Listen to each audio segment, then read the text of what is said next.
Hello, my name is the Penguin Poet, and today I'm here to discuss Umineko When They Cry, Episode 1's Legend of the Golden Witch. In this video, I'm going to be theorizing throughout this whole thing, talking about the cases and the mysterious events that happened so far, because this is a very, very, very different game than what you expect in most visual novels, where in most visual novels you just make a choice, and depending on your choices, it comes out with different outcomes. Whether you get a good ending, or a bad ending, or a normal ending, or a tragedy ending, unless you're playing Otome games and you get like so many fucking bad endings. Anyway, what this kind of visual novel is that it's mostly, literally, it's a novel, but it's rather has you, the player, to play as the detective in the story, rather than just the main character. It's just the kind of game I really I so far really like playing, because it makes you think. Like, it kind of puts yourself into the detective's shoes, thinking, okay, how did this person do X, Y, Z? But then how this other person also did A, B, C, and it's like, and the game is trying so hard to make you believe that everything that's happened, it's by a Western-style witch named Beatolici. And, and trust me, there were some bizarre things that makes me think, how could a human really do this? So I decided to put this video together and talk about it, and think about if I was the human culprit, or rather, if I was the one who did the detective seat rather than Battler, then I put a spin on my chessboard thinking and share you guys what I know so far. And I'm gonna use this pen throughout the whole thing because I like to play with it and it helps me think. Anyway, let's get started. Let's just first go over everything that's happened from start to end throughout this whole thing, starting with the very beginning. The story starts off with Ushimura Kenzo, who only has a few months to live, going by what his doctor says. His doctor being Dr. Nanjo. Nanjo tells him that maybe it's time to write a will, since he only has a few months to live. Though Kenzo kind of sneers at the thought and asks his loyal butler, Genji, to bring him a drink, and as he talks about his worries, his woes, and what he really wishes for. And what kind of man is Kenzo Ushimura, you ask? Well, Kenzo is a very grumpy old fuck who hates his kids, hates his grandkids, and really hasn't a love for the occult and things that are Western. What he really wants is to see his beloved, who is named Beatolici, who he cries for every time when he has an episode. After the opening, we meet a young man named Ushimura Battler. When his father married his second wife after his first wife's death, Battler didn't like it and went to live with his grandparents on his mother's side. However, both of the grandparents passed away 6 years later, and now he's reunited with the Ushimura family to go to the annual family conference that is held once every year on October. And as we play throughout Battler's point of view, we meet other characters such as his father, Ushimura Rudolph, who is Kenzo's third child, and his second wife, Kirie Ushimura. And it's pretty much not a secret, since Battler pretty much hates his father for what happened with his first wife, and doesn't get along with him at all. He even jokes around and calls him old bastard. And while waiting on a plane to arrive, he meets up with his cousin, George Ushimura, who is the son of Ushimura Ava, Kenzo's second child, and her husband, Hideyoshi Ushimura. They wait for the plane to arrive, they have a lot of discussion and funny moments, and then soon after, we meet the third cousin, Ushimura Malia, who is the daughter of Ushimura Rose, Kenzo's fourth child. And Battler pretty much has fun finally catching up with his two cousins again, and not long too after the plane ride, they meet the fourth and final cousin, Ushimura Jessica, who is the daughter of Cross Ushimura, who is Kenzo's first child, and his wife, Natsui Ushimura. Anyway, all the cousins and 6 other relatives meet Jessica by boat, who are also accompanied by Kumasawa, who was an elderly servant that worked here for years. She's crafty, humorous, and likes to joke about mackerel. Really, that's all about this character. As the story goes on, as we're riding to the boat to the island called Rockanjima, we soon figure out there's something missing. A shrine.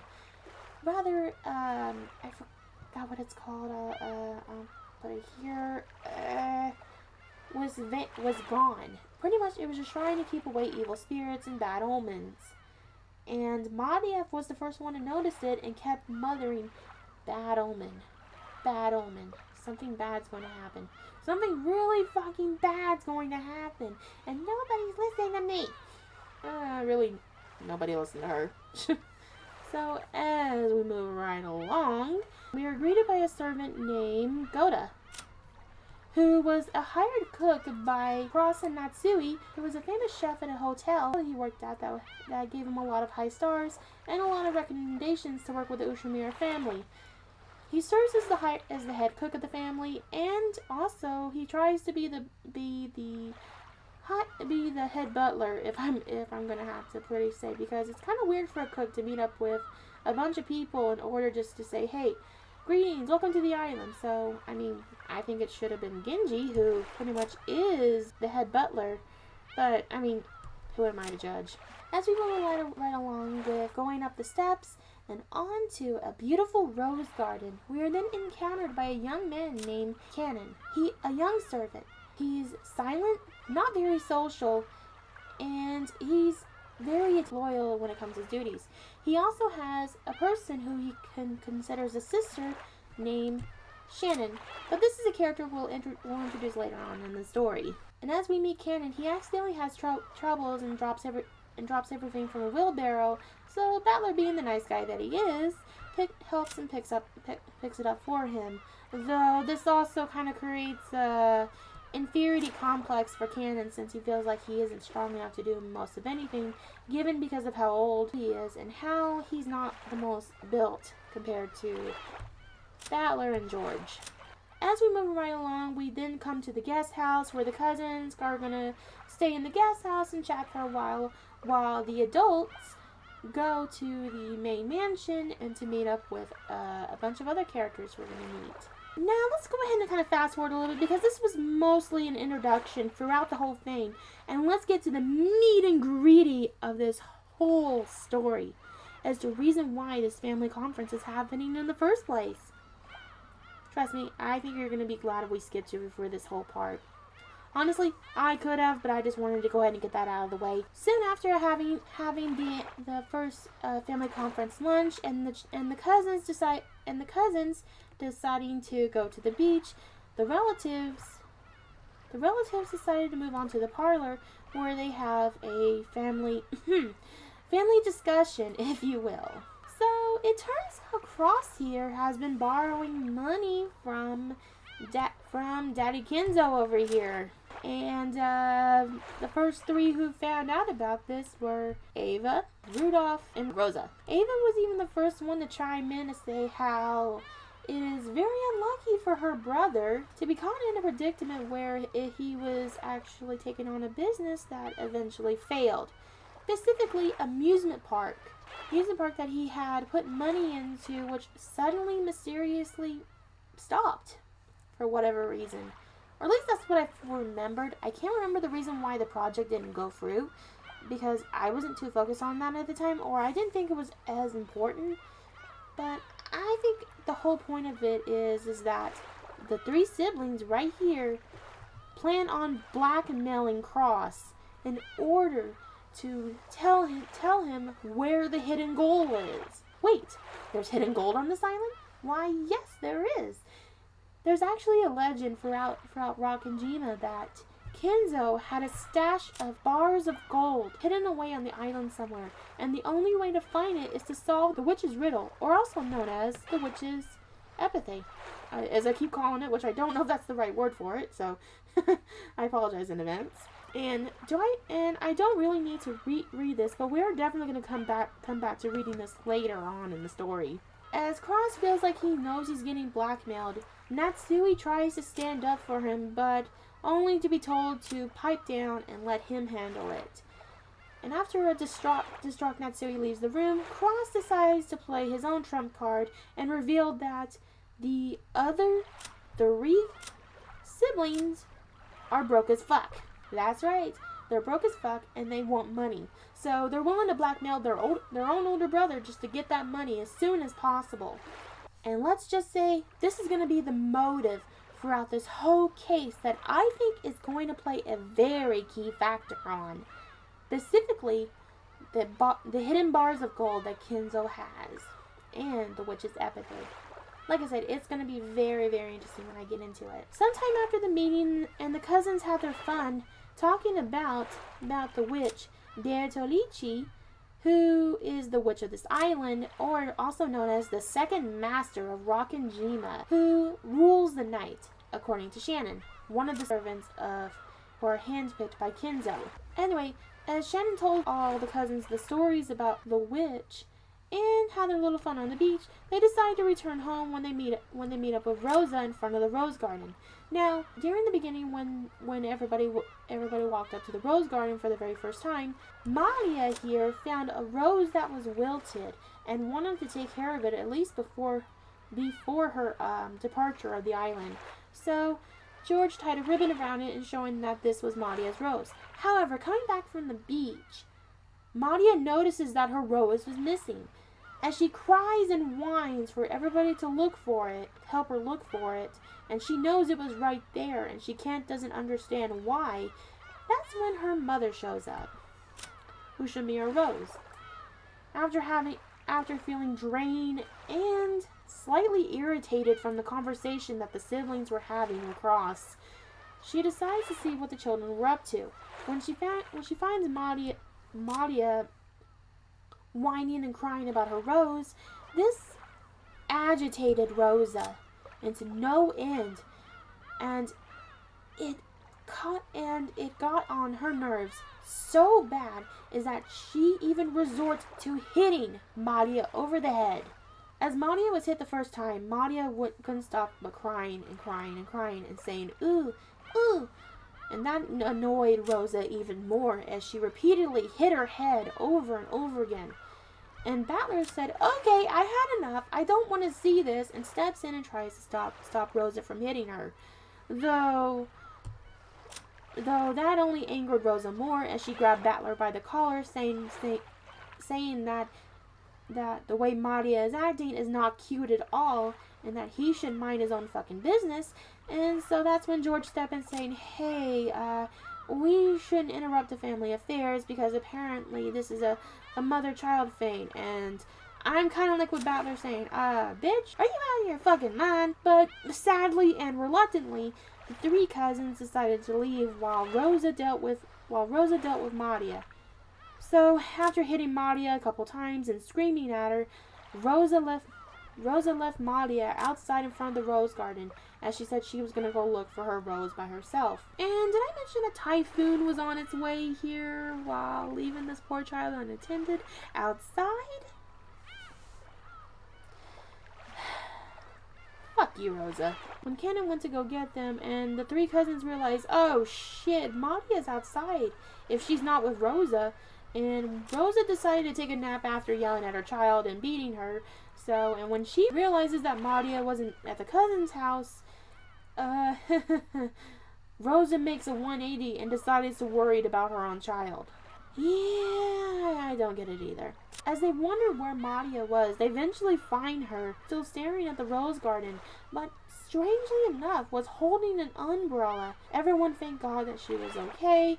So Rosa decided to do a 180 and hug Maria, and apologizing over and over again, saying she was sorry.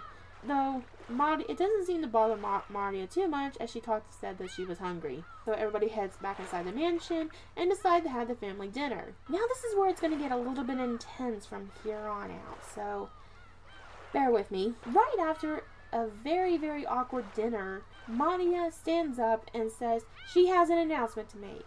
She has a letter from the witch herself, Bertolucci. And everybody freaks the fuck out and wondering where the fuck this letter come from, how, when, or where, what, why. Maria even shows the letter. It had the one-winged eagle symbol along with the wax ceiling that shows the head's ring. And when the storm begins, we actually do see Kenzo taking his ring off and throwing it outside. So as of right now, the unknown person who claims to be Bertolucci has the ring.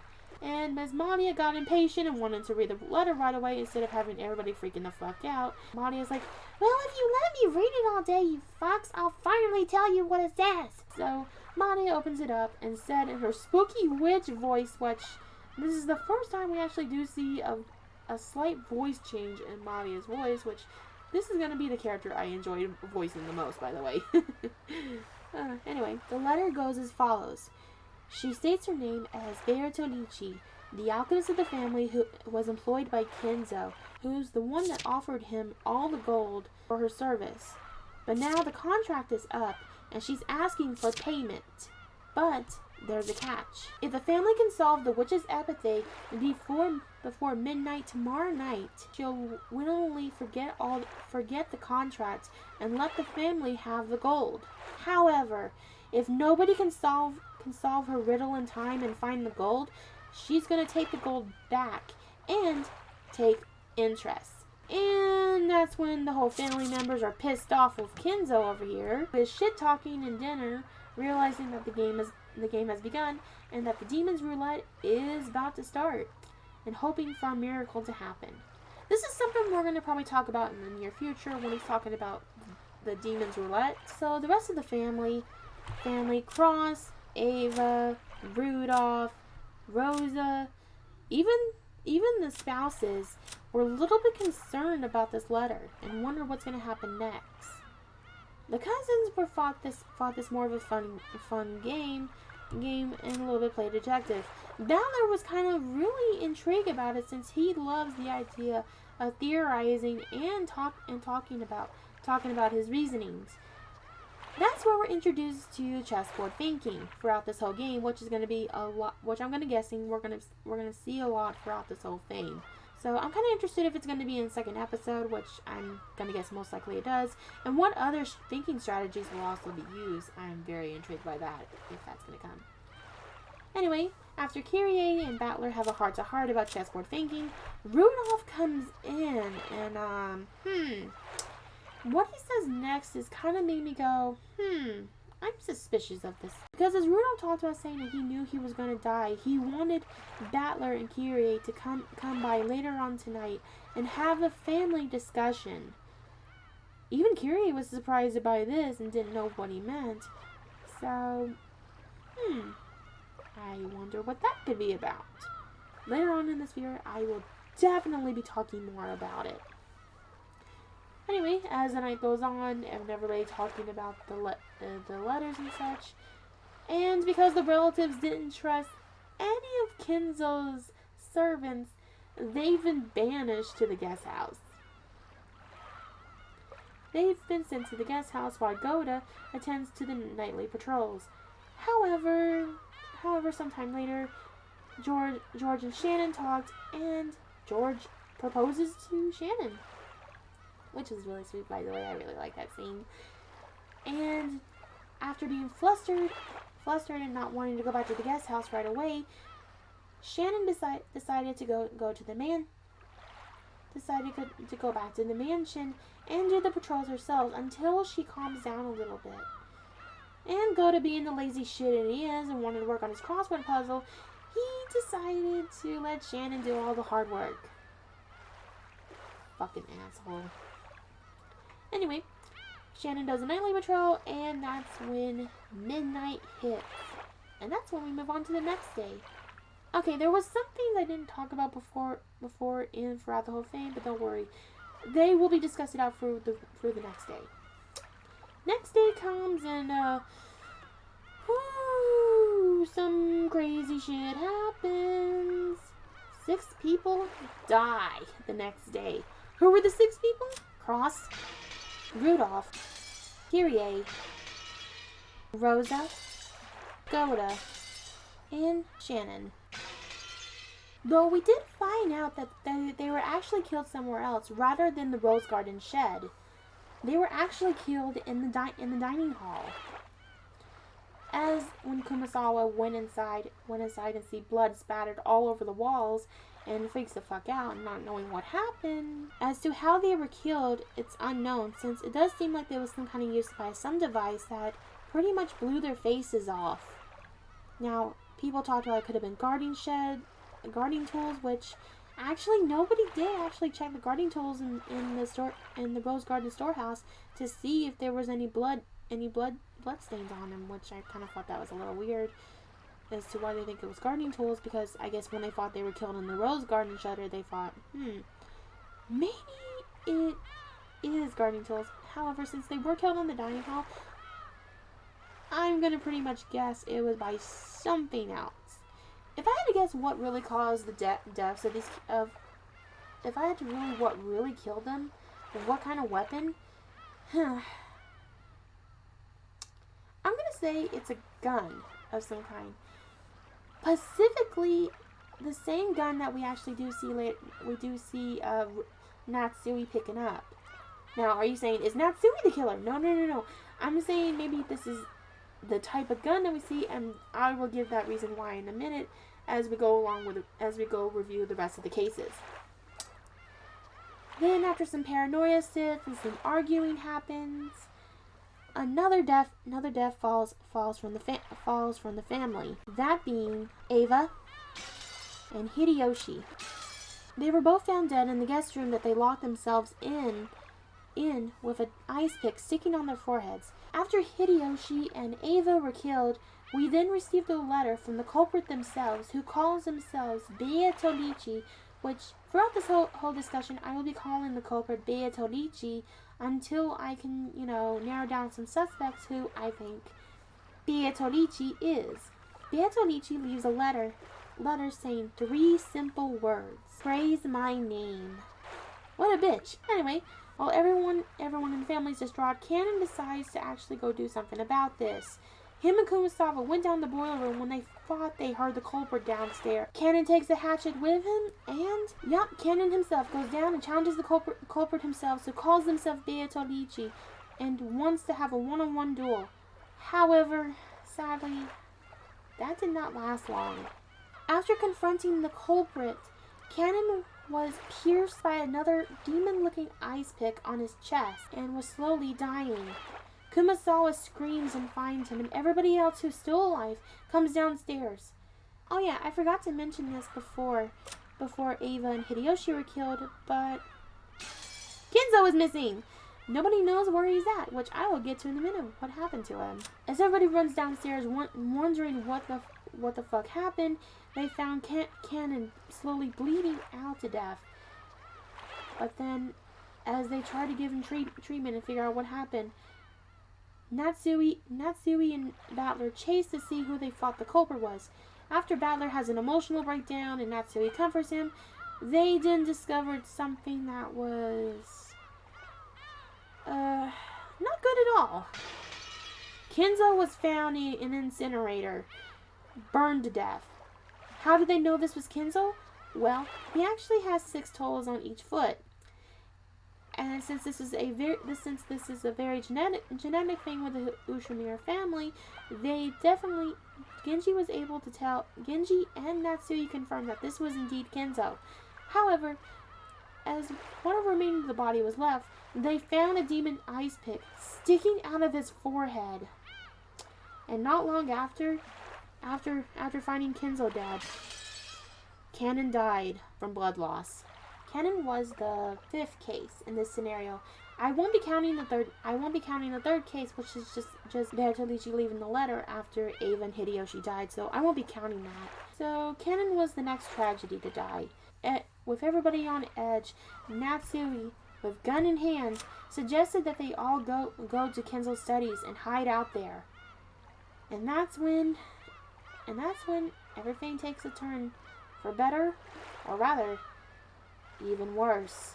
Genji, who was only loyal to Kenzo, talks about who Beatolichi was. The Beatolichi, the woman in the portrait, was actually Kenzo's first love. 30 years ago, when Kenzo first started had the mansion built. As time went on, after losing the love of his life to what I think was illness, I'm guessing it was illness. He sometimes lost her. and feeling grief and despair, Kenzo devoted all his life to making this small study, which seemed like a small house, and dedicates himself into looking to anything from black magic to the occult and dark arts, anything he could find, hoping for a way for Bertolucci to come back to life so he can see the love of his life once more. And as we talk of love and madness, something even stranger happens. They find another letter mysteriously on the table. Natsui, on guard, pulls a gun on Genji, Dr. Nanjo, Kumasawa, and even Maria. Surprisingly. Though, I haven't talked about Maria throughout this whole thing, but the whole time that everything has been happening, Maria has been cheering the witch on, stating that she was on Bertolucci's side. And even when it's hard to act as a creepy little fucker and make a gross ass nightmare face, which still haunts my dreams to this day. Oh god. Anyway, Natsui's pointing a gun at them and is threatening to shoot all of them, and even Maria, if they don't confess who put the letter there. So, to keep everybody safe, she banishes them all to go outside of the study room and stay at the parlor until the typhoon is over and the cops can come and save them. So, as requested, Dr. Nanjo, Genji, and Kumasawa and Maria reluctantly left the study, leaving only Battler, George, Jessica, and Natsui alone in the study as they figure out what to do next. After feeling some remorse and learning the truth of what happened, they decide to actually get their shit together and then come to the realization. I think I kind of messed up on this part. Before Natsui kind of pointed her gun at Kumasawa, Genji, Nanjo, and Maria, they then come to the realization that all the deaths that were happening was actually part of the epithet. And I will read as follows depending on what part is actually connected to these murders. On the first twilight, offer the 6 chosen by the key as sacrifices. On the second twilight, those who remain shall tear apart the 2 who are close. On the third twilight, those who remain shall praise my noble name. Now, I'm going to stop here for a moment and explain what I think, how are these connected. On the first twilight, offer the 6 chosen by the key as sacrifices.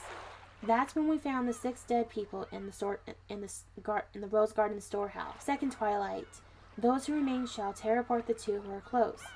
That is Ava and Hideyoshi when they were found dead. Just before they died, they were all being lovey-dovey off screen. On the third twilight, those who remain shall praise my noble name. That's when the letter was found. That was just 3 words: praise my name. And then the fourth twilight. That is when that's where we found Kenzo the incinerator with the demon ice pick stuck on his forehead. And then on the fifth twilight, gouge the chest and kill was canon, as he was killed by the demon ice picks. And then on the sixth twilight, gouge the stomach and kill. On the seventh twilight, gouge the knee and kill. On the eighth twilight, gouge the leg and kill. Why am I reading those? Well, soon after feeling guilty and then realizing that, everybody was in danger, and also receiving the third witch's letter, which reads, "Are you enjoying the riddle of Kenzo Salma's epithet? As you all are probably aware, you have little time remaining, so either get your asses stepping on figuring out what the fuck is going on, or I fucking automatically win. You can also take your sweet ass time. I don't mind either, but if you don't hurry the fuck up, I'll kill you all." Is pretty much what she says. So, realizing being the dumbasses they were, they decided to quickly leave the study with Natsumi's gun in hand and Battler with the candlestick, because that's totally gonna fucking save us. And they decided to slowly go to the parlor to see if Maria, Genji, Dr. Nanjo, and Kumasawa were okay. But just before they left, they heard a phone call, and it was Maria's singing. Maria was singing a creepy voice throughout the whole thing. Whole time they were sneaking to the parlor, thinking that the culprit was inside. However, when the door opened, they were greeted by a bloody sight. Genji was killed. Kumasawa, killed. And Dr. Nanja, killed. And there was only Maria, who was standing in the corner, facing the wall, singing over and over and over again. With tensions high, and the cousins screaming at Maria to tell them what happened. Maria done so. Beatrice came for the locked door as golden disappears from golden butterflies and appears, tells Maria to face the wall and sing loudly as she can, over and over again. And as Maria done this, she turns and faces the 3 remaining adults and kills them. Genji was the 6th Twilight, gouge the stomach and kill. Dr. Nanja was the 7th Twilight, gouge the knee and kill. And Kumasawa, the 8th Twilight, gouge the leg and kill. Specifically also, their faces were smashed beyond recognition. Each one of them. Same way the 6 people died in the first case. And now we have come close to the 9th Twilight. What's the 9th Twilight? Well, it's, on the 9th Twilight, the witch shall be revived and none shall be left alive. Yeah, 'cause that's totally not good or anything. Right? No. No, it isn't. The 3 cousins screamed and demanded Maria. Who was the culprit? Who was the culprit? But unbeknownst to them, Natsui receives a letter from the culprit themselves, asking for a duel. And Natsui accepts. She locks the children inside the parlor and goes challenge the witch herself. When Jessica, George, Battler, and Malia realize that Natsui was gone and the door was locked, they quickly try to break the said lock so they can get to her in time. But there was an outcome that I'm pretty sure we all expect. Natsui was shot in front of the witch's portrait. And somehow, as we looked back at the story, it seems that the gunshot was somehow self-inflicted. Though, I actually was confused by this part and didn't understand how this was a suicide, which if I had to guess, the culprit must have had a gun as well. And now, we come to the end. It is already midnight. Maria runs up to the culprit, calling them Beatrice, and hugs him. As both Maria and Beatrice laugh. Or no, rather, both the witches laugh. Battler grabs the gun from Natsui's dead hands and pointed at them, demanding that they tell them who the culprit is, and that he refuses to believe it was caused by witches. When seagulls cry, nobody is left alive. If I had to guess who died in order, I would guess Jessica died. Though, going by the actual tips, the remaining cousins were stated as to be missing. Yep, everybody dies at the end. As to how they were killed, we don't know, because as the description says, they're missing. The police have found a lower jaw of Maria's on the island somewhere. And thanks to dental records, it was proven that yes, this was Maria. They also found a wine bottle with a note inside. And inside, the note says, "Please uncover the truth. That is my only wish." And it was written by Ushamir Maria? Wait. If Maria was working with the culprit the whole time, or rather, rooting for them the whole time, why would she write a note asking somebody to uncover the truth? And now we come to the end of the episode and we go onto the tea party, which I thought was pretty fucking epic. Which I recommend you guys to go check out yourself if you haven't yet. It's on my YouTube. It's actually a little card up at the top where you can actually watch. It's really interesting and fun. I liked it. Anyway, okay, there's a lot to talk about. And some events I didn't cover right away because, like I said, I'm doing this off script, so I might not be able to cover all events when I was doing a description of everything that happened. And I just realized that took me a whole fucking hour to explain it all, which, for the power of editing, I'm hoping to shorten it. Well, let's talk about all the events that happened. At least let's start with the strange events. Let's start with Malia having this letter. Now, when everybody found Malia, she was outside of the rose garden with an umbrella, and as she stated that it was the one that Hideyoshi was the one who gave her the umbrella and along with the letter, who asked her to read after everybody was done eating dinner. Now, my question is not only who was it that really gave Malia, it was how did they know she was there? If I had to guess, Malia was intended to be used at the very beginning because of her delusion, because she was very, very deluded into believing the witch herself. Like I said, my question is, how did they know Malia would be in the rose garden? Which I don't know if this is a little bit of a loophole, though my guess is that they wanted to catch Malia alone and didn't know exactly how. So they probably waited for this moment, or they knew that Rosa was very abusive towards Malia and used that to their advantage and waited for her to be alone. Or just by chance, they noticed Rosa yelling at Malia and decided to take this opportunity to give Malia the letter. Then again, this could be just me finding a loophole, wondering how the fuck would they know they're right there and they're out there in the rain. But my guess is somebody had to be watching for the whole time and just waited for it to rain, or before it rains, to give Malia the umbrella and the letter. So it was either by coincidence that the culprit was able to catch Malia outside alone, or he was watching the terrible abusive scene unfold. I thought, I can use that to my advantage. And then we get to dinner where Malia decides to read the letter. Now let's kind of go back a bit and talk about who could have given Malia that letter, because everybody denied that they did not give the umbrella, or at least one of the 18 people. All 18 people denied that they did not give the letter. Though Kenzo didn't say anything, though he hates Malia, so there was really no reason for him to give Malia an umbrella out of kindness.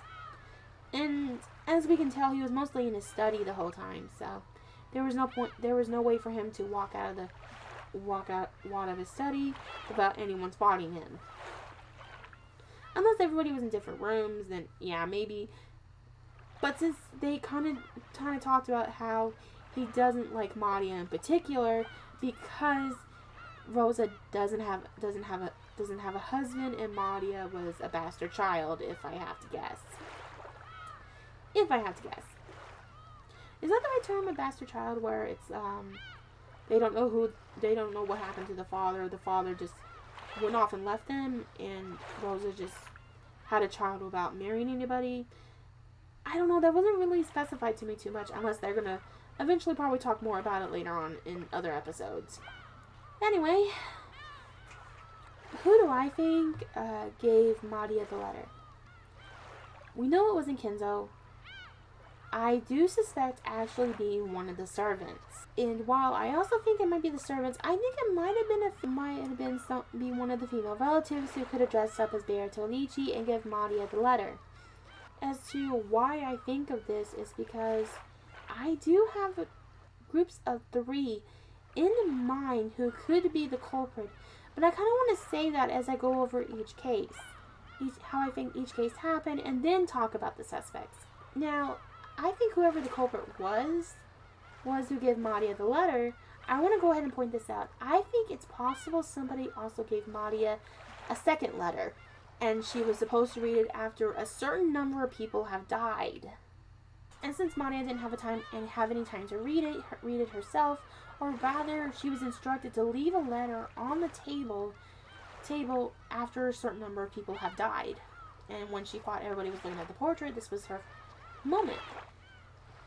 And I think the servants were in on it too, as Malia put the letter on it. Because you think someone would have noticed while Natsui, Battler, George, and Jessica all 4 of them were looking at the portrait, and nobody has said anything about Malia. Madia putting anything on the table. You think one of the servants will rat out somebody they saw who put a letter there. Unless they were also distracted by the portrait, though I don't remember if it said anything. I'm probably sure they were looking at the portrait. They just weren't up close to it as Natsui and the three other cousins were. So I think Madia was instructed with two letters, with two letters. One being the letter to read after dinner was over, and one being to read after a certain number of people have died. That's how I also think the letter that suddenly showed up in the study. Now, as for the letter from the second Twilight, I feel like that could have been left by the culprit themselves rather than Madia, who was with everybody the whole time in the parlor room. Anyway, let's go ahead and move on to the next strange case. That was the First Twilight, rather. Instead of calling it the first case, we'll call it the First Twilight. On the First Twilight, 6 people were dead. It was proven that they were not killed in the Rose Garden storehouse, but they were killed in the dining room, as seen by blood everywhere on the walls and everything. Now, how were they killed? Someone said it could have been gardening tools. Though I kind of call bullshit because nobody bothered to look at the gardening tools and see if there was blood on them. So I'm going to have to deny this. And there was a gun actually Natsui had throughout the whole episode. And I wondered, how many of those guns did Kenzo own? I couldn't remember if they actually mentioned he has how many specific number of guns. And he did talk about that he did collected a lot of Western style guns, specifically like cowboy looking guns that were used in Western movies. In the Western movies that he likes.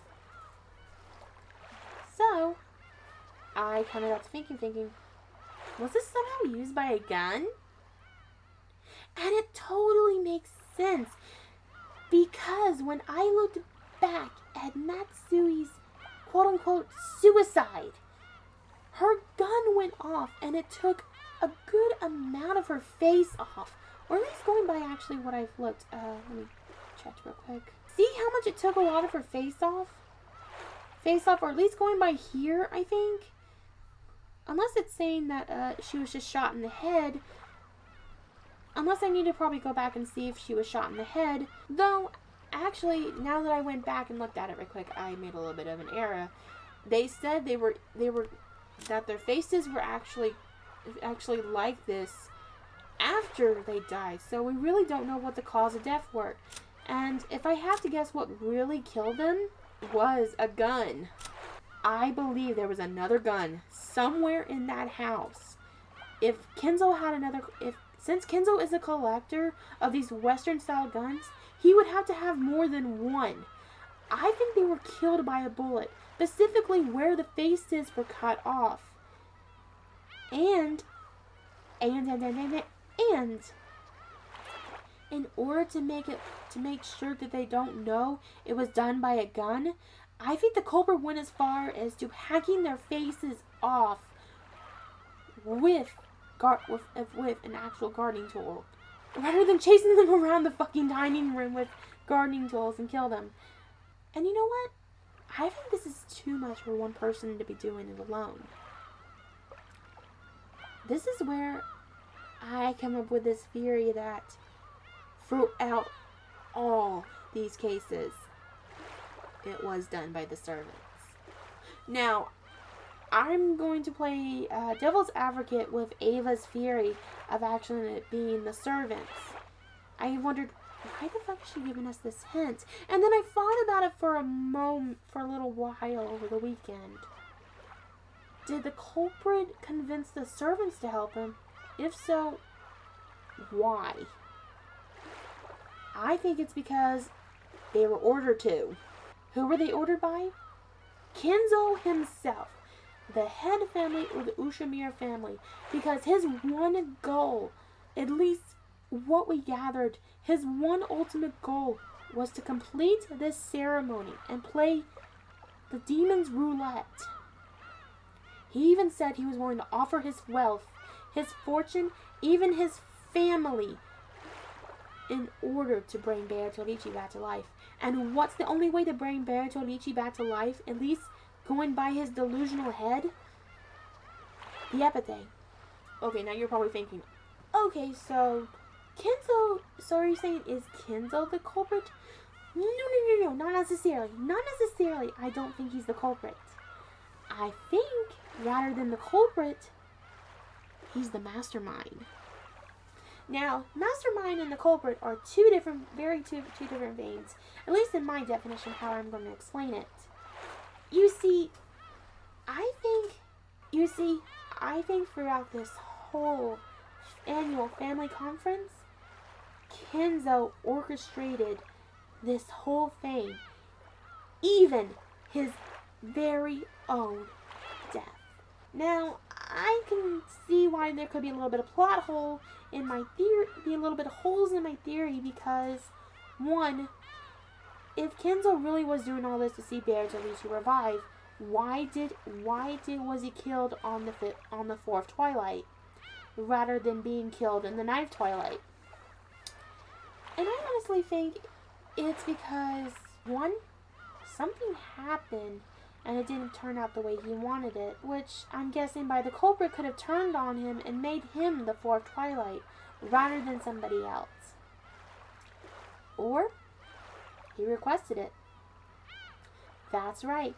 Kenzo himself might have just wanted to be the sacrificial lamb himself, so deluded enough, thinking he'll come back to life by the end of all of this. As long as he gets to see Bertolucci, that's all that matters. Like I said, this theory has a little bit of holes in it, and I kind of tried messing with it as much as I can. I just don't have any solid evidence as to him actually being the mastermind behind all of this. Then again, the whole theory of Kenzo being the mastermind while the culprit acted as Bertolucci went out directly with all of this.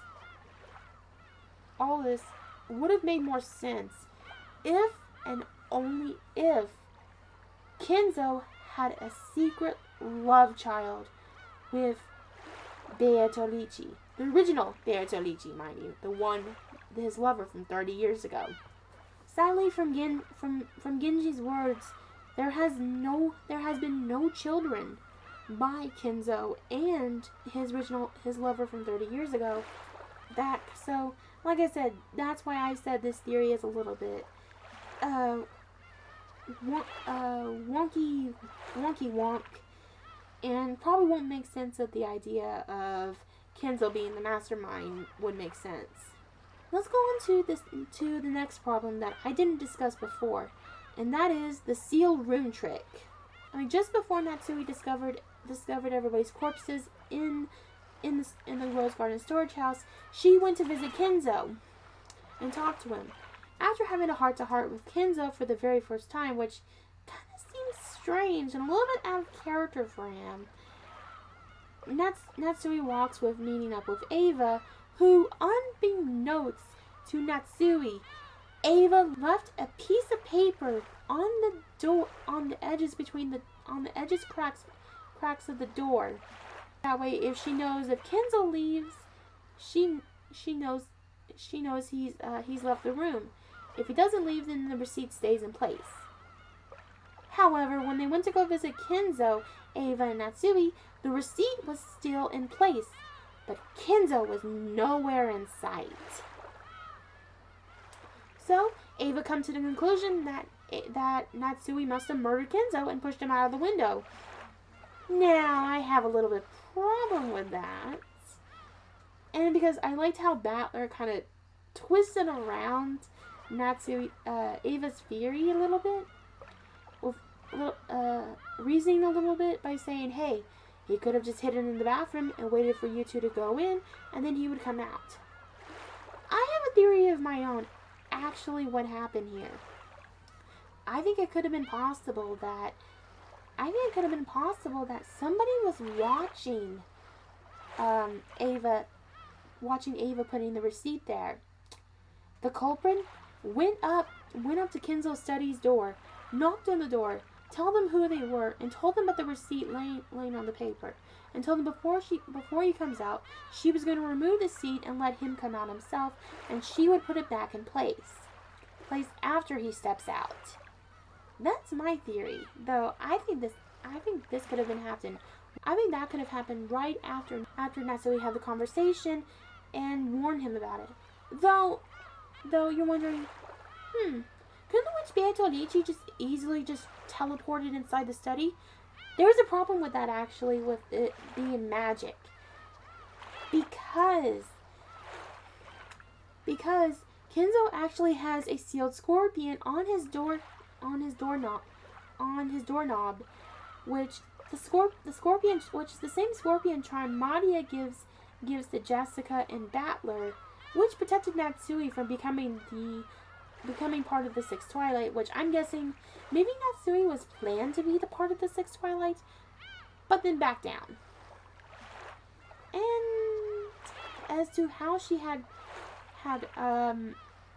magic circles and scratches on her doors, I did suspect it actually being a trick or a way just to make Natsui's paranoid, to increase Natsui's paranoid even more. Though, then again, that's a little bit, I don't know if that's related or not, though. I probably feel like that might be related later on.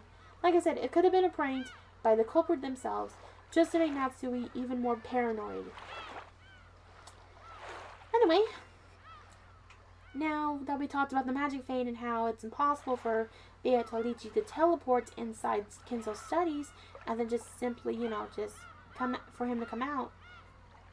Obviously, if someone say, "Hey, I'm Beatolici, Kenzo, I'm out here," Kenzo would be getting his old ass up from that chair and running over to that door and giving Beatolici a big hug. Yeah, I think that could have happened then. And if Kenzo wasn't the mastermind, someone could have easily tricked him by dressing up as Beatolici, convincing him that they were their dead lover from 30 years ago, and could have easily tricked him to go down to the boiler room with him, push him into the incinerator before gouging and burn him alive, and just before the rest of his body could be burnt crisp, well done, they put the demon stake inside the forehead. As to how, now this is where I want to talk about the second Twilight, though I might be getting a little bit ahead of myself, but I think Kenzo was killed a little while later, was killed before Ava and Hideyoshi were. And the smell just didn't get bad until later on. That's my theory anyway. Now let's get on to the second Twilight, which was Ava and Hideyoshi's deaths. This one is a little tricky, though I do have some ideas, and I hope you guys bear with me, because I feel like these ideas are going to get shot down by the way, but it's like, I had to think about it. I had to really think about it for a while.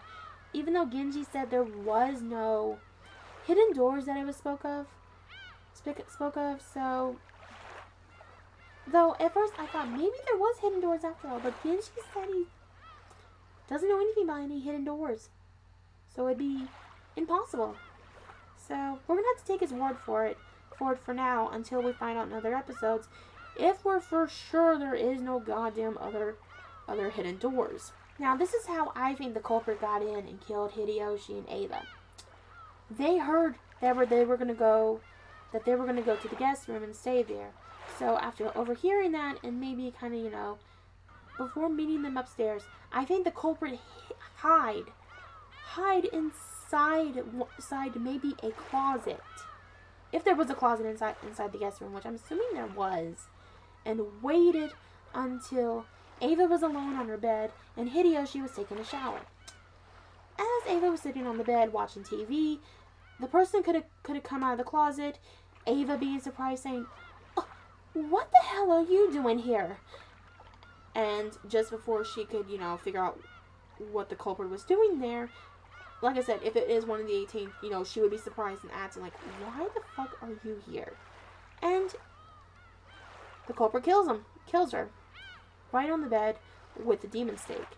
Now, I don't know how they put this demon stake on there, but I do have an idea as to how the weapon could embed themselves, even though they said it's impossible for human strength to do so. Well, I think the stake was placed on the forehead after they died. How were they killed? Again, I think it was Kenzo's gun. I swear to God, I have a strong feeling Kenzo's gun is the true murder weapon.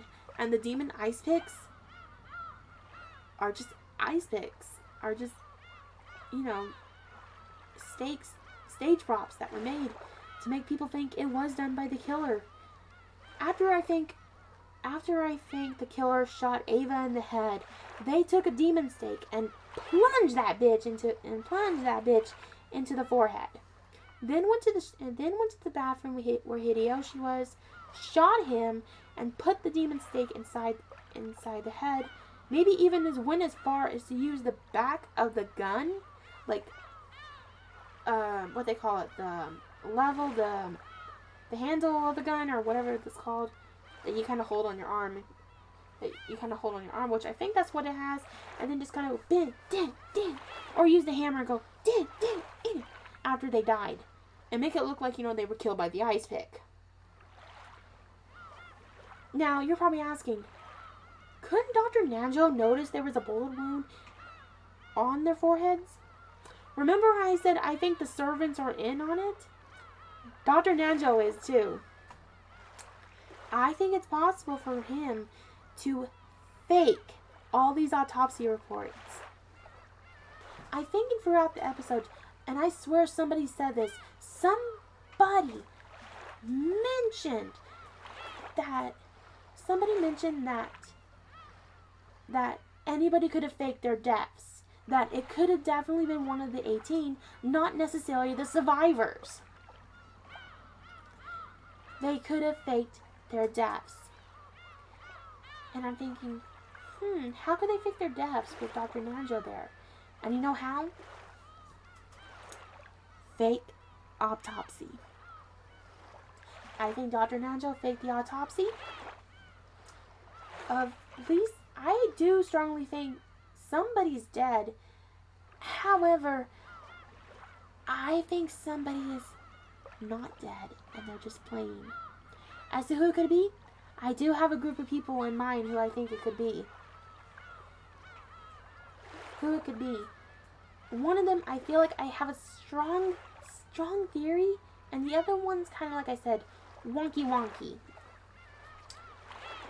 Though, like I said, I do strongly think Dr. Nanjo is given false autopsy reports and is working together with the culprit. Why would he work together with the culprit? Because of Kenzo. If my theory about Kenzo being the mastermind who orchestrated throughout this whole thing is working together with Kenzo and faking all these autopsy reports. And I think eventually Dr. Nanjo was killed. Because he was a liability, I think, to the culprit. If it's done by the other two group of suspects that I have. Now, when I say suspects and say group of twos, I mean, well, I'll say that for a bit. I think whoever confronted Cannon, they shot him and then did the same thing like I suggested about Ava and Hideyoshi. Oh yeah, I didn't explain before about the chain, didn't I? Whoops, I forgot. Anyway, after murdering Ava and Hideyoshi, there was a chain they decided to use to create a closed room murder.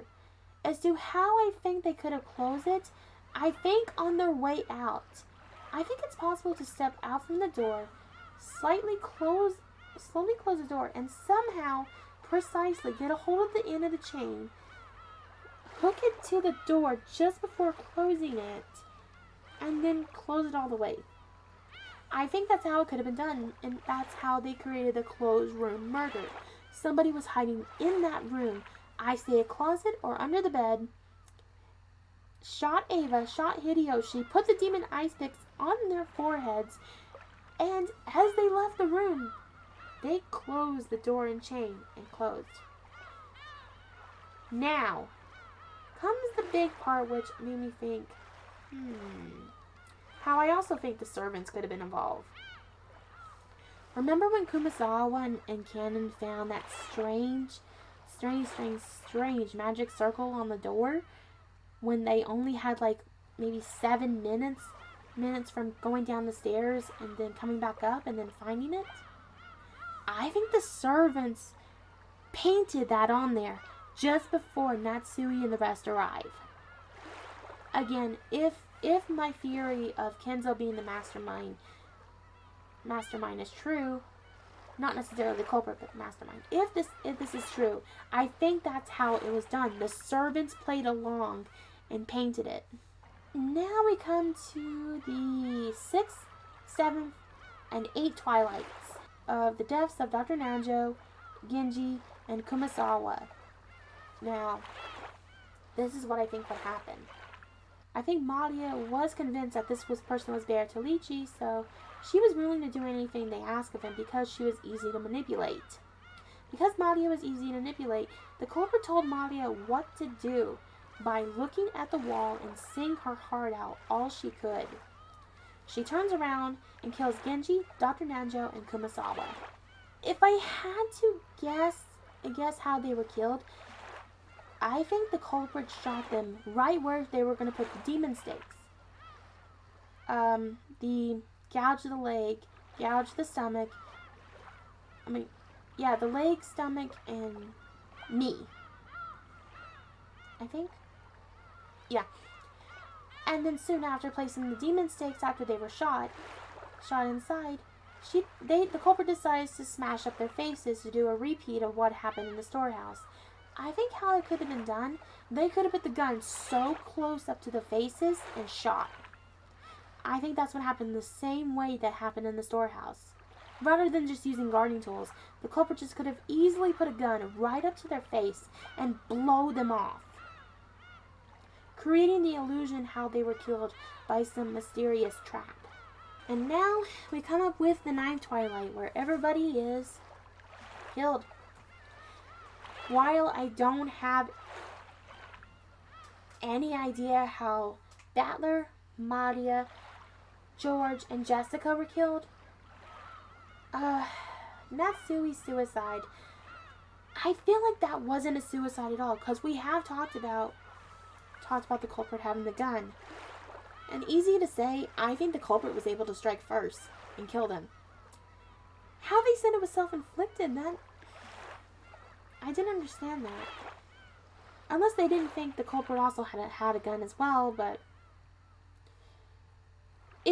unless they, like I said, the only way all of my theories would have been totally backfired beyond hell is that there wasn't a second gun. That there was only one gun in that house, and that would throw all my fucking theories out the window. And I would have to rethink my reasoning on how they were killed. Now, we come up with the topic. Who are the culprits? The only number one culprit I have in mind who I think it could have been is Kyrie and Rudolph. Now, why am I naming 2 culprits instead of 1 culprit? Because I think this was not carried out just by one person. I think it was carried out by 2 people. And I have a reason why. I have a good reason why. Because that would have been so much easier way to carry out certain plans. Because if 2 people were killed, it'd be a lot easier to carry out different number of murders. Specifically, one could have carried out the 2nd Twilight. One could carry out the quote-unquote 4th Twilight if Kenzo was killed before Ava and Hideyoshi were. Specifically, I think Kyrie dressed up as Bertolucci tricked Kenzo to come out and killed him.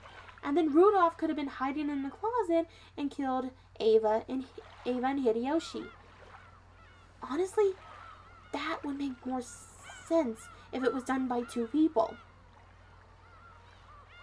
Or at least I think that's how one way I think it could have been done. Now, Why do I think it's Rudolph and Kyrie? Because of a certain conversation that happened, or rather didn't happen at all.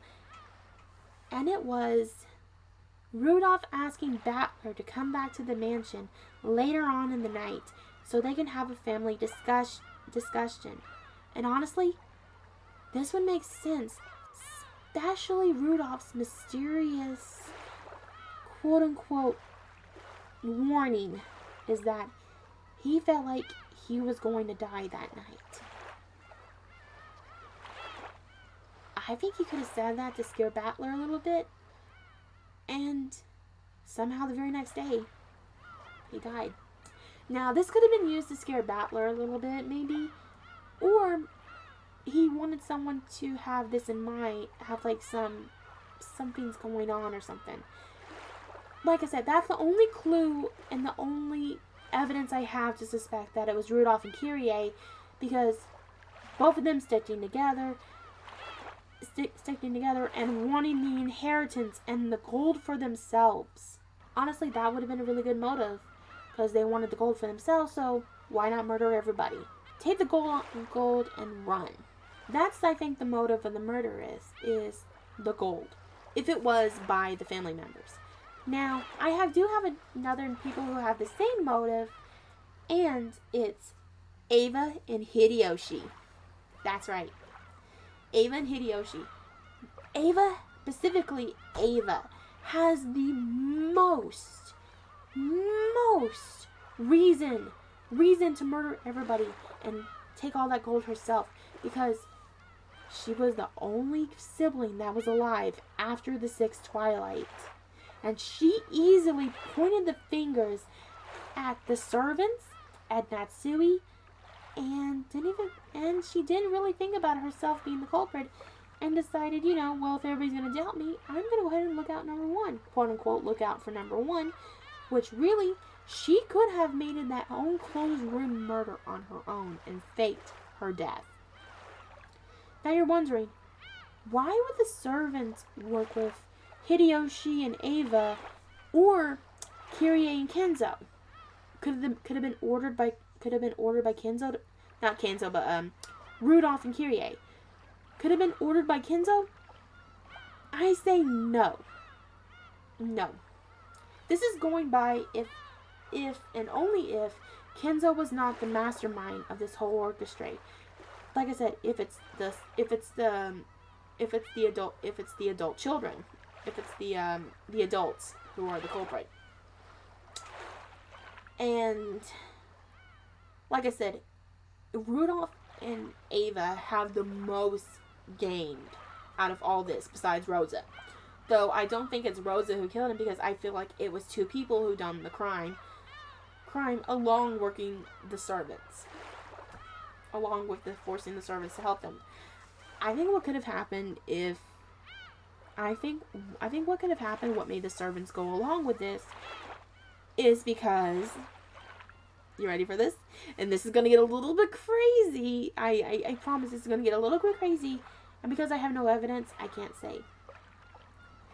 I think Rudolph or Kyrie, or even Rudolph or Ava, or even Kyrie, or even Hideyoshi could have been the child of Kenzo and Beatrice. Because I did a little bit of calculation a little bit. Just a little bit.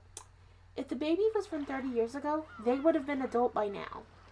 And one of those 4 children could have been Kenzo and Beatrice's love child. So, and you're wondering, like, wait a minute, couldn't Kenzo, spoil that child specifically? Because he was mean to all of his kids. Not necessarily because it's also possible that Kenzo could have blamed the child themselves because of Beatrice died. Which, if I had to guess, Beatrice could have died giving birth. if Bertolucci could have died giving birth, and probably blamed the child, and that's why he was very abusive towards all 4 of his children. Then we move on to my third group of suspects, and this is going to get a little bit wild, and I have no proof. Shannon and Cannon. Huh? The servants themselves. Wait, are you saying the servants also could have been the culprit, Amber? That's exactly what I'm saying. Especially if again, Kenzo was the orchestrator. And as you know, Cannon throughout this whole episode referred to himself as furniture. Meaning whatever his master ordered, he's willing to do it, even if it means to kill. Or at least that's what I can guess. Since his definition of furniture are tools. And I think obviously Shannon and Cannon could have been used as tools. Or better yet, all the servants. At least the servants who have the one-winged eagle on their clothes, who are personally picked by Kenzo himself, could have carried out this whole scheme. So really, instead of saying Shannon and Cannon were the culprits, I should have been saying it's Kenzo who's using Shannon and Cannon as weapons. Now you're wondering, why Shannon and Cannon specifically? I'll tell you. It's something to do with the orphanage. You know that orphanage Kenzo funded? That's where Shannon and Cannon grew up in. I think Kenzo originally was going to use them as sacrificial lambs for his ritual in order to bring Bertolucci back, because Jessica talked about a rumor about Kenzo gathering orphans and use them as sacrifices for his ritual, which made me think, could he have using orphans to carry out his ritual of the epithet? I think he probably could have at one time, but it didn't work for whatever reason. So he probably fought, and when he got to Shannon and Cannon and probably was going to use them as sacrifices, he came up with a better idea. Using his no-good family as sacrificial lambs. So when he changed his mind about sacrificing when I think he changed his mind about sacrificing Cannon and Shannon, which also, by the way, if he is sacrificing orphans, this would explain why employees end up leaving.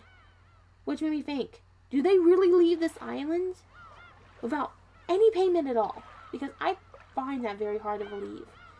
Then again, they probably could have left without payment. But what if every person that quit who badmouths Bertolucci didn't necessarily quit? They could have been sacrificed. Or specifically, rather, killed. That's right. Every servant who probably badmouthed Bertolucci or wanted to end up quitting because of the strange phenomenon that's been happening ended up being killed. That's honestly what I think happened. So when he got to Shannon and Cannon, I think what made him change his mind and wanted to use his family is because after finding out what the relatives are really up to, which is taking all the gold for themselves. So what does he do? Decides to use his own family as sacrificial lambs so nobody could get the gold and maybe have his hopes and dreams become reality of resurrecting Bertolucci. I think he could have been deluded enough to use Shannon and Cannon as tools per se and make them as the culprit. But why them specifically and not the other servants? Because I doubt Kumasawa could have dressed up as Bertolucci. So Shannon would also be the perfect candidate to dress up as Bertolucci, go up to Maria, and presented both letters, or at least one of the letters to Madia. That's what I think would happen. Especially since Shannon was the first one to leave the beach before the rest of the cousins can go back. Because her quote-unquote shift was about to start. That's how I think Shannon could have watched from the distance, knowing that Rosa was being mean to Madia. That's how I think would happen. Now, as to how Cannon would be involved. Because Cannon has a strong relationship with Shannon, being close enough to be like siblings, I think Cannon was willing to do anything. Anything since he saw himself as furniture and nothing more. And since he hated Ava and Natsui for bullying Shannon all the time, honestly, that was enough for him to, probably wanted to cause these murders for Kenzo. Like I said, there's a lot of holes in this. There's a lot of problems with this idea. One being, what's the motive for the servants? Specifically Shannon and Cannon. What do they get out of it? Nothing. Absolutely nothing. There's no motive. And every murder mystery has to have a motive. No motive, no reason for them to kill. So that's why I feel like the idea of Shannon and Cannon being the culprits is a little weak. Is a little weak to me, which I first thought maybe makes sense because they were being used as tools, not necessarily used as people. They're rather used as furniture. But it does look like Shannon was really reluctant on being quote-unquote furniture and really wanted to be with George. Or at least that's what I was getting when I was watching through that romantic love scene. But Cannon was very headstrong on wanting to be furniture, but it does seem like Jessica and Cannon were really close. Very close, if I had to guess, especially going by Jessica admitting that she had feelings for him right after he passed away. So, I don't know about Cannon because I don't know about him personally, about how he really feels about Jessica, but I feel like Shannon wouldn't do it. Shannon wouldn't go along with this. I feel like she was so close to breaking away from becoming furniture to an actual person that she wanted to accept George, that she was willing to accept George's engagement ring. So that's why I kind of that's why the third idea of the suspects being a little bit weak. Do I think it's any of the cousins? No. No, absolutely not. Because what do they gain out of this?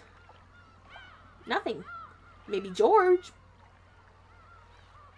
But I feel like he's too much of a pacifist to actually do any of the killings. Madia, she's a child. I don't know how the fuck she would plan all this. And it's a little bit strange if it's actually Battler as the culprit, because don't most mystery novels have a rule to say that detectives aren't allowed to be the culprit? Though in some media genres, I have actually seen the main character, or rather the protagonist, actually being the killer themselves. Oh god, I feel like I don't know if I talked about every single thing I wanted to talk about. Because like I said, I was doing this all without a script. And whew, I'm not gonna lie, I'm getting a little bit tired. But I'm gonna go ahead and give my thoughts in cases, because everything I don't talk about here, I'll probably definitely talk about again in the Let's Play. So let me go ahead and wrap this up for you guys. Overall, I do have ideas who I think could have done it, but again, because of lack of evidence, I don't know who did it. I can only go by with how I think the killings were done. And obviously, I didn't talk about much about the Ninth Twilight because, again, I don't know specifically how the cousins were killed, other than saying that demons chewed them up and just left random body parts everywhere. That's it. No, that's it. So, really, I don't know. So as of now, I can only dub Battler, Jessica, George, and Madia as missing. along with the culprit. I really have no answer as to how the cousins died. I can only go by exactly how I think the other murders happened. Like the first Twilight, being the sixth, I think they were all killed by a gun, and with the help of the servants, they smashed their faces in with using tools, or rather, to put the barrel guns themselves and shot them up to mess their faces up, and to also use the servants to maybe roll them up in a tarp and carry them all into the Rose Garden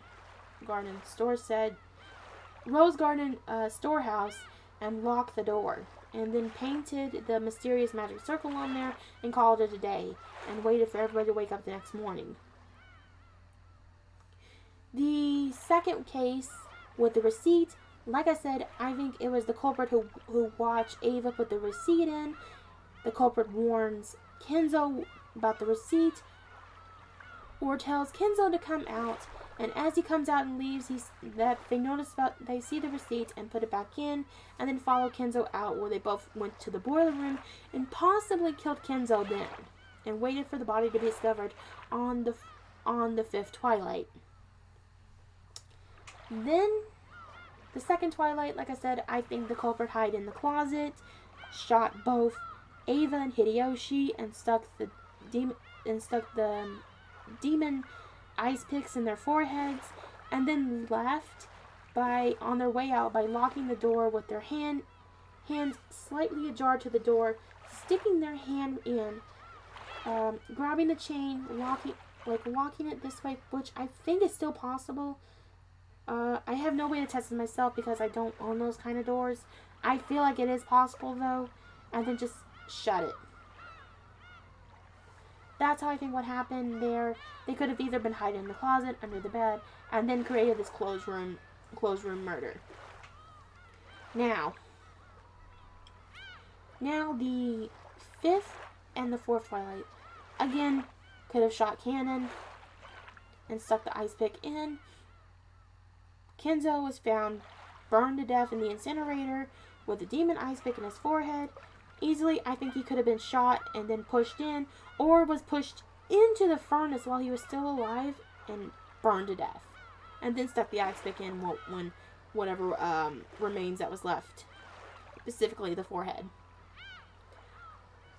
Then the sixth, 7th, and 8th, I think the culprit was able to come in with the servant's help. Tells Maria to look at the wall, sing her song. She kills Genji. Dr. Nanjo, and Kumasawa, all in the room with a gun. I think that's how the culprit could have done it. And then calls Natsu and the others upstairs, which I don't know if they have access to the phone lines or not, which I still think they do. Calls them and then leaves the room to go hide and wait for Natsui to find the letter so she could challenge her to a duel. And as to how I think Natsui died, I think the culprit was fast enough to draw their gun first. And Natsui could have also fired her gun but missed. And yeah. That's my theories and thoughts on how I think the cases were done, if they were done by a human rather than a witch. I like to see Bertolucci try to top this shit, though. Which I'm very curious how this is going to go, how we're going to engage more between Battler and Bertolucci. I wonder how they're going to settle it. So, I'm excited. I will say, the time of this recording, I have already started Umineko's second episode, Turn of the Golden Witch, night before recording this. So, but don't worry, I haven't really gotten into heavy story with it that could contradict my theories just yet. It was mostly, I think, flashbacks and mostly character backgrounds and kind of characters' point of view of their feelings around certain characters, which I think that's what was mostly happening in the beginning of Turn of the Golden Witch. And I'm excited to see more. I'm excited to go back into reading more Umineko. Thank you guys so much for joining me. I had a blast just sitting here talking to myself and talking all about these theories without a script. I did this all without a script, and oh my god, I have a lot of fucking editing to do. I have so much editing to do. Ooh, tons and tons of editing, and oh my god, it's gonna take me a while. It's gonna take me a long time to edit. I'm gonna try to make it really good as possible. I'm sorry for any mistakes I've made. I'm sorry for any, theories I could be wrong. And please, don't let me know if I'm wrong until the very last episode. Then you can come back into this video and tell me how fucking wrong I was. But I hope you guys enjoyed it. Do you agree with me about my theories? Do you also have theories of your own that you want to talk about?